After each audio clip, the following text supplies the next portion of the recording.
लगीन करून जेजुरी नेईल ग, तुझ्या हाताला धरून लगीन करून जेजुरी नेईल ग।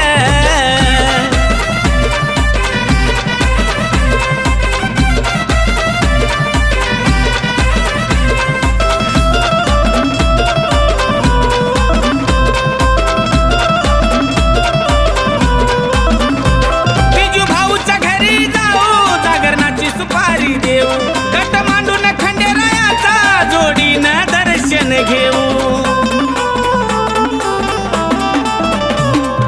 महिमा हा खंडेरायाचा रवी भाऊच गाईल ग, अग महिमा हा खंडेरायाचा रवी भाऊच गाईल ग। तुझ्या हाताला धरून लगीन करून जेजुरी नेईल ग, तुझ्या हाताला